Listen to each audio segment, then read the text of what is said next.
रवि एक छोटे से गांव में रहता था। उसकी सबसे बड़ी ख्वाहिश थी कि वह अपनी माँ के लिए एक अच्छा घर बनाए, जिसमें बारिश के दिनों में छत से पानी न टपके। पर रवि के पास इतने पैसे नहीं थे। वह गांव के जंगल में लकड़ियां काटता और उन्हें शहर में बेचकर अपनी माँ के लिए कुछ पैसे बचाने की कोशिश करता।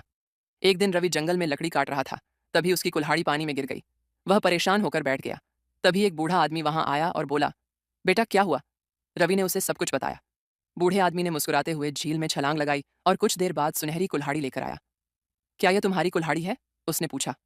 रवि ने ईमानदारी से जवाब दिया, नहीं बाबा, मेरी कुल्हाड़ी साधारण लोहे की थी। बूढ़ा खुश हुआ और उसने रवि को उसकी कुल्हाड़ी के साथ साथ सोने की और चांदी की कुल्हाड़ी भी दे दी। तुम्हारी ईमानदारी का इनाम, उसने कहा। रवि अब खुश था। उसने इन कुल्हाड़ियों को बेचकर पैसे जमा किए और अपनी माँ के लिए एक अच्छा घर बनवा दिया। लेकिन कहानी यहीं खत्म नहीं होती। एक रात रवि के सपने में वही बूढ़ा आया और बोला, रवि, तुमने जो घर बनाया है वह सिर्फ दीवारों का मकान नहीं, बल्कि तुम्हारी मेहनत और ईमानदारी का प्रतीक है। इसे हमेशा संभाल कर रखना। अगले दिन जब रवि उठा तो उसने देखा कि उसके घर के चारों ओर कांच का एक पिंजरा बन गया था। यह पिंजरा उसकी अच्छाई और ईमानदारी की रक्षा करता था।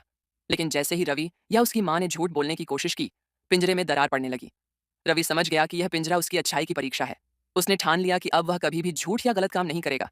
यह कहानी हमें सिखाती है कि ईमानदारी और मेहनत से हमें वह सब मिल सकता है जिसकी हमें जरूरत है। साथ ही अपनी अच्छाई को बचाए रखना भी हमारी जिम्मेदारी है,